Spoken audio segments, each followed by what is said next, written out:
Quiero también agradecer a Tractoclásicos, Raúl Tamés y al equipo de consejeros que nos invitaron y nos hicieron favor de ponernos en contacto con ustedes. Hoy tenemos un invitado muy especial, don Félix Cavazos, que nos acompaña el día de hoy. Nos va a platicar un poco de su historia, de su trascendencia en el transporte de carga y en la industria, originario de Allende, Nuevo León. Y pues bueno, estamos muy contentos, don Félix, bienvenido.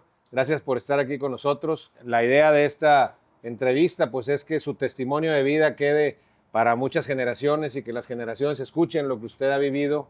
¿Me podría platicar un poco su historia, sus papás, cuántos hijos eran, cuántos hermanos tenía, de qué años? Nosotros éramos cuatro hijos, 2 mujeres y 2 hombres. El hombre era Ramiro de Jesús Cavazos Tamés, que fue camionero también. También. Él empezó de ayudante, de chofer, junto con Lalo Treviño.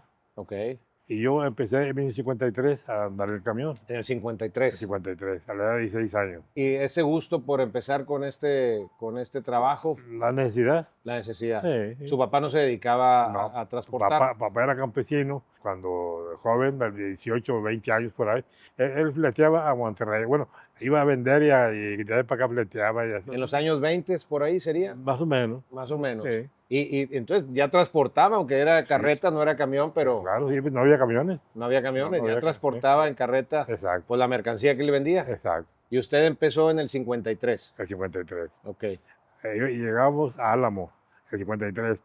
Y el 54, Lalo Treviño, Treviño. y ya estaba en Costa Rica, y invitó a mi hermano, oye, vente para acá está mejor. Eran más compradores que productores Ok. de plátanos. Y nos fuimos a Costa Rica, y ahí nos quedamos hasta la fecha, todavía estamos ahí. En Costa Rica. En Costa Rica. Prácticamente en aquella época, ustedes lo que transportaban, ya hablando de los 50, 60, eran camiones de qué tamaño, qué tipo de vehículos. Era camiones Rabones, los L's traían el motor 269, el R salió con la 282 y el A con la 308. Ya eran motores grandes. Era motor grande. O sea, ya cargaba que 8, 10 toneladas. No, hombre, 7 y Siete. media. Siete y 7 y media. Las balatas traen mucho más balata ahorita. Cualquier camioneta pick-up que los que traemos nosotros los camiones. Era una cosa Sí, riesgosa. riesgosa. Claro, y ustedes lo sabían, pero era lo que había. No había más. No había No, más. y si hubiera habido más, no había con qué comprarlos. Los camiones eran una porquería de camiones. Tú, para prender la luz, te venías con tu switch.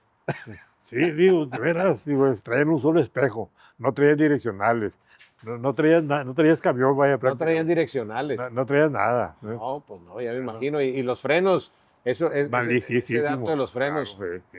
Por eso digo que era una aventura, porque Claro, finalmente ustedes, sí. ustedes al final iban poniendo en riesgo su vida para lograr un objetivo, que era transportar y claro. ganar un dinero para vivir. Pues vivir. En esa época, los motores, ¿qué tamaño serían? ¿200 caballos? ¿250? No, hombre, yo creo que trae mucho más caballaje un Datsun, ahorita un carrito Datsun que los camiones. El primer camión, que era el modelo 52, traía la 269. Cualquier pick-up trae más máquina que eso. Sí, claro, son motores muy limitados. Sí. Empezaba el diésel ya más adelante, ahí todavía era gasolina. Sí. Gasolina y luego gas. Y luego gas. Duraban más las máquinas, duraban el doble prácticamente con gas. ¿Y las refacciones? ¿Cómo le hacían para dar mantenimiento y las llantas y todo esto? Hacíamos todo. Ustedes lo hacían, ¿no? Donde no había más, nosotros cambiábamos valeros. Es más, traíamos la prensa para parchar llantas. Porque no había, se picaba una llanta, la desmontabas, la parchabas y le quitabas una bujía al camión, y ahí ponías la manguera. Y en aquel entonces, algo importante, si ustedes vivían experiencias, porque las carreteras eran más angostas, en algunos casos no había carretera, era camino Era brechas. brecha de tierra. Sí. Hace rato me platicaba por aquí, tenían que subirse al ferry para cruzar, o algunos ríos tenían que cruzar. Bueno, nosotros le decíamos chalanes. Chalanes. Era para llegar a Costa Rica, nosotros cruzábamos el chalán de Tampico, Mamey, Cucharas y el de Álamo, o Chapopote. Chapopote. El río Pantepec. No había carretera para ir a Tuxpan. De Álamo para Tuxpan no había carretera. Ni brecha, o iban en brechas. Con el tiempo levantaron la brecha, ya se hizo, ya podíamos irnos por Tuxpan, porque de Álamo a Tihuatlán había una subida que nomás llovía y era imposible subir. ¿Cuántas horas les recortaba ese cruce? Pues no, era casi lo mismo. Era casi lo mismo. Era más la facilidad que podías llegar. ¿Usted cuántos años estuvo arriba de un camión? 5 años nomás. 5 años. Digo, de planta, 5 años. De planta. Seguíamos manejando, vaya, pero no permanentemente. Bueno, 57, por ahí, 57 en adelante, me quedé de comprador. Okay. Y ya teníamos 4 o 5 camiones y yo me quedaba en Costa Rica comprando y mi hermano aquí en Monterrey vendiendo. Se vendía como si fuera subasta, ¿vale? Sí. Se vendía el camión al mejor postor. Sí. Y el 58, un viaje que no pudimos vender, no hubo quien quisiera comprar de los bodegueros. Entonces rentamos una bodega y ya nos hicimos bodegueros. ¿Toda la vida siguieron? Ya seguimos. O sea, fíjese cómo de un trabajo, pero con muchas ganas de emprender, con muchas ganas de lograr algo, usted fue Claro. construyendo arriba de esto Claro. otra empresa. Sí. Y el 66, que se hizo el mercado de abastos, compramos un terreno en Costa Rica y ya nos hicimos productores también. ¿Y este negocio sigue por ahí? Bueno, los plátanos ya los dejamos porque llegó una plaga que se llama cigatoca negra. Entonces ya era incosteable producir. Okay. Pero los terrenos los conservamos, tenemos ganado y cítricos. En el caso del transporte de carga, cuando usted estuvo en esos 5 años o 10 años, como quiera, seguía participando, de las cosas que usted se acuerde, ¿cuáles sean los retos más grandes de salir a carretera a lugares desconocidos, con cargas y camiones o vehículos con frenos o con carencias que pues hoy están resueltas de otra manera, pero en aquel entonces no? Lo veía uno como tenía uno tanta necesidad de trabajar y tanto gusto, pues no lo veía uno como un reto. Era muy difícil, definitivo. Las carreteras eran casi pegaba espejo con espejo, eran muy angostitas, muy malas. Casi pegaba espejo con espejo. Casi, nomás que corrían, ¿no? Los camiones en aquel tiempo, para que corrieron a 55 era mucho. Okay. Ahorita van a 100 y cacho.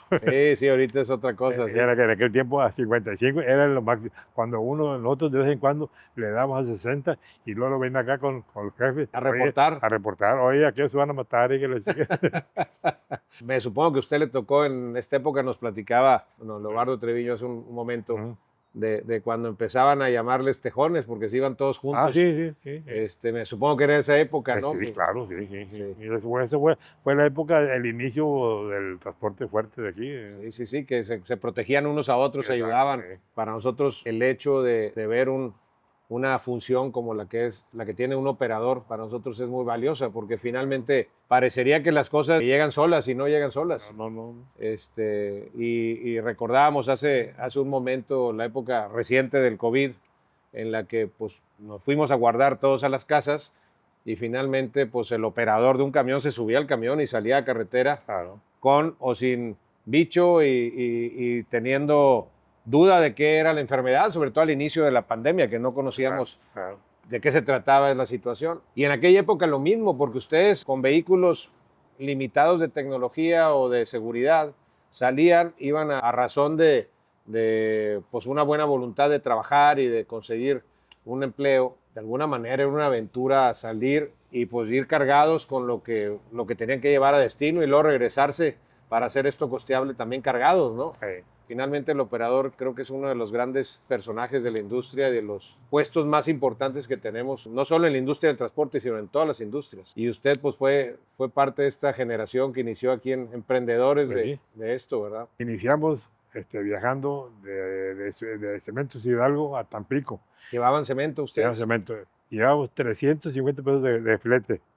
Eso es lo que cobraban. Sí, es lo que nos dieron, era lo más que podíamos conseguir. 350 pesos de flete. De flete. De Monterrey a Tampico. De Cementos Hidalgo. Era de Hidalgo. De Cementos Hidalgo. Y luego ya del 54 para adelante empezamos a hacer un que otro viaje de naranjas. Primero, ¿eran plataformas o eran No, que era camión de redilas. ¿Camión de redilas? Sí. Okay. Sí. ¿Y el cemento lo llevaban en bulto? Sí, en bulto de 50 kilos. Bulto de 50 kilos, ok. Y luego ya empezaron a mover naranjas. Si había cemento, si había naranja. Pero también en aquel tiempo no era mucha la gente que mandaba naranjas. Pero tuvimos un contacto nosotros, llegó el comprador se llama Supermercados Sociedad Anónima de México. Ok. Por conducto del ingeniero Rodríguez, como nosotros trabajamos con él mucho tiempo, nos daban preferencia. Entonces ya no batallábamos tanto para cargar. Era un logro porque ya no había que entrar hasta la Merced. Sí, claro. Y luego de ahí cuando te descargabas, ya estaba fácil para salir a Poza Rica, que era donde cargábamos. Un viaje como ese, ¿cuánto tiempo se tardaba en aquel entonces? Máximo 5 o 6 días. 5 o 6 días. Sí. O sea, a lo mejor hoy se hace en 2 días o 3 días Pues, y en aquel entonces era mucho más largo. sí, era más lento, pero había veces que descargabas en México, llegabas en la tarde a Poza Rica y a la misma tarde cargabas o al día siguiente más tarde y lo hacías en 3 días o 4. ¿no? Ok, Aunque era muy lento el viaje, pero era muy continuo, sí. entonces no era tan No había difícil. tanto problema. Sí. ¿Y qué se regresaban cargado de allá para acá? De plátano, De plátano. a vender, a ver, pero no a flete, era a vender. Ah, era vender. Era O sea, vender. lo cargaba para usted comercializar. Exacto. Aprovechaba las dos cosas. Sí, qué sí, bien. claro, ese era Ese era el fin. bueno, Y bueno, pues ahora las nuevas generaciones, ¿usted tiene hijos, hijas? sobrinos. Sobrinos. Mm. Ok. ¿Cuántos tiene? No, son un montón, pero... Aquí está uno. Hijos de mi El hermano, consentido, no. hijos de mi hermano, 4.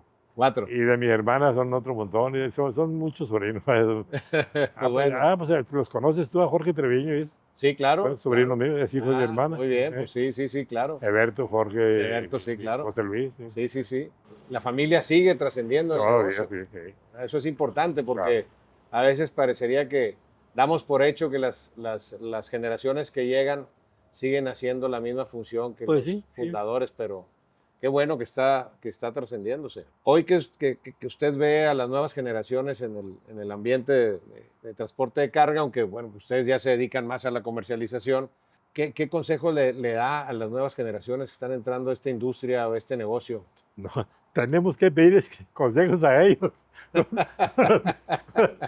Pero ustedes yo creo que tienen muchos consejos que dar, porque en la trayectoria de vida que ustedes han tenido, pues realmente tenemos mucho que aprenderle los que venimos atrás. Nosotros empezamos de nada, de cero, ¿no? Sin dinero, sin conocer nada, sin experiencia, sin preparación de ninguna especie. Y llegar a lugares, por ejemplo, cuando íbamos allá a Veracruz, pues pura indiada, todos con gente con machetes y no conocíamos, pero rápido hicimos amistades y clientes que nos vendían los proveedores, y fue lo que nos sacó adelante. Claro. Y su persistencia. Exacto. Sí, la continuidad del trabajo, sí, eso es primordial. Es primordial porque Claro. hay gente que en la primer situación difícil, Nunca le echamos para atrás. para adelante siempre. Para adelante. Hoy viven lo de hoy. No, y no lo creen. Le platico uno a Adrián y él está pensando que te estoy diciendo mentiras. No, ya lo conoce, sabe que no. A ese grado estamos, en que fueron tantas cosas tan difíciles. Algo importante también es que en este país se han vivido por muchas crisis económicas que han sido algunas muy profundas, muy fuertes y en otras épocas no tanto, pero creo que eso hace empresarios más robustecidos. Pues sí. Te hacen fuerte, te hace claro. encontrar soluciones, te hace buscar alternativas que te puedan sacar adelante y pues México sigue adelante, sigue Claro. creciendo. Nunca lo han podido dominar. Nunca, sí. entre tantos años y entre muchos países, la verdad todavía no. Y ustedes, bueno, son originarios de aquí de Allende, Nuevo León. Claro. ¿De qué zona? De aquí de Zaragoza. De Zaragoza. Yo todavía tengo la casa ahí donde nací. Está ahí frente de la secundaria, en la parte de atrás de la secundaria. Ok. ¿Sigue la raíz aquí? Sí, claro. ¿Y alguien de su familia que vive aquí en Allende? No, ya no queda ni un tío, ni una tía, ni nada. No. Algunos primos. Primos. Sí. Primos sí. Sí. Ok. Y el hecho de ser parte de esta comunidad de Allende, Nuevo León, creo que para todos los que tenemos un arraigo aquí, pues es muy importante, ¿no? Claro, Porque es sí. una zona de mucho Sí, trabajo, de mucho esfuerzo, de dedicación, muy enfocados a la agricultura y al transporte de carga. Una de las cosas que yo creo que siempre me gusta comentar es que dentro de las cosas que se viven en una experiencia de vida como es la suya, pues normalmente tenemos mucha gente que nos acompaña, amigos, conocidos que a lo mejor ya no están hoy con nosotros, pero finalmente fueron parte del camino andado. Alguien que recuerde que le haya marcado su época de trabajo. Pues mira, al que tengo yo mucho que agradecerle y lo admiro mucho, a Lalo Treviño. Lalo Treviño. Lalo fue un compañero que ya cuando nosotros llegamos a Costa Rica, él ya era general ahí. Fíjese cómo fue coincidencia que ahorita se toparon aquí. Claro, sí. El trabajar juntos y dar el Exacto. consejo. Pues sí, sí. Y pues el consejo tal vez no, porque cada quien Lo hacía a su forma. así es, que todos teníamos diferentes formas de trabajar, ¿verdad? Sí. Pero sí, muy buena amistad, buena atención, vaya, porque ellos pues ya andaban en un nivel mejor que nosotros, ¿verdad? Ya ¿no? estaban allá antes. Ustedes, me decía que es del año 37. 37, 37, ¿verdad? del 14 de enero. 14 de enero, casi la fecha del cumpleaños de mi padre. De papá, exacto.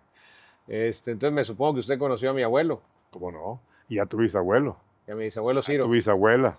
Sí, también, Carmen. Doña Carmen, a don Ciro, doña Carmen, a Jaime. Parecería que no, pero todos estamos conectados. A través de alguien nos Claro, conocemos sí, unos sí, a sí, otros. claro, sí. Oye, ¿alguna anécdota que nos quiera platicar, que se le haya quedado grabado de la época que anduvo en la carretera? Pero, Pues fíjate que los problemas los veía uno como cosas de normales, vaya, ¿no? Yo tuve varios accidentes, yo me dormía manejando, porque yo estaba muy joven, estaba el chupe, y nunca serví para manejar de noche. Tenía el riesgo de que me quedara dormido. Y el 54, aquí en Magueyes, tuve un accidente fuerte, el camión nuevecito, casi me lo acabé. en el 54, o sea, apenas empezaba, Exacto. había empezado en el 53, ¿no? Exacto.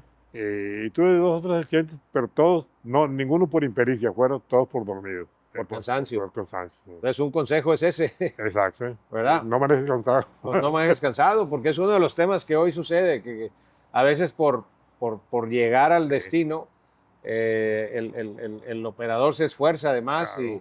y pues realmente al final Sí. puede haber un problema. Y en algún momento, dentro de lo que usted hacía en ese momento, que era transportar, pero aparte comercializar. Sí, siempre. Nosotros siempre trabajamos plátanos. Nunca un viaje en naranjas a venderlo, no, jamás. No. Ok. Ni para Chihuahua, ni todo. Y llevamos plátanos a Torreón, a todas partes, a Saltillo también, tuvimos clientes en Saltillo, Ok. pero naranjas no. Naranja no. A flete sí a México, Ok. pero aquí en la zona no. Pues don Félix, algo que quisiera decirle a las nuevas generaciones o a los amigos, a quien sea, Pues que le sigan echando ganas, que no le aflojen un pelo. que no le afloje nada y Nada. menos ahora que claro. que vienen épocas de mucho trabajo y muchas cosas. No, cambió mucho. El auge del transporte empezó como en el 80. Vendimos los camiones y le vendimos a Silverio Cavazos en una época porque no podíamos atender los negocios, no podíamos atender los camiones. En 79 tuvimos que comprar camiones porque ya no había quien nos moviera los plátanos de Costa Rica aquí. Ok. Entonces compramos camiones, hicimos un grupito, tres grupitos de Alanís, Agustín Flores y otro socio y nosotros. Y compramos, ¿cuántos camiones eran? 23 camiones. 23. Sí, para darle servicio, porque perdíamos cortes de plátano completitos por falta de transporte. Por falta de transporte. Fue cuando empezó, pues que el tubo ese de Cactus Tampico, de Sí. Cactus Reynosa, por ahí. Sí. Y había mucho movimiento. Y ahí empezó el auge del transporte. Sí, en los 80s. Exacto. Sí, increíble que se perdieran cosechas completas por no tener transporte. Por no tener de carga. transporte, exacto. Sí, yo creo que sin la menor duda, es una industria que nosotros le llamamos que mueve a México, que mueve al mundo. Claro. La verdad es que el transporte de carga, sin él, no tendríamos ni las comodidades ni las seguridades que tenemos, Claro. pues, toda la sociedad, todos los seres humanos. Y aquí está el ejemplo, si en esa época tuvieron que ustedes hacerse transportistas, Regresar al transporte sí. para poder mover la mercancía, sí. Pues así lo vemos nosotros y bueno, pues los que nos gusta esto y nos apasiona, pues la verdad es que Sí. estamos trabajando y adaptándonos al momento. Son experiencias reales de vida y que vivieron otras épocas que los que están llegando y las nuevas generaciones, los chavos, pues de repente, hasta que las escuchan, se las imaginan. Porque Exacto. muchísimas gracias. Este testimonio va a quedar para todos los amigos transportistas y en general para toda la generación.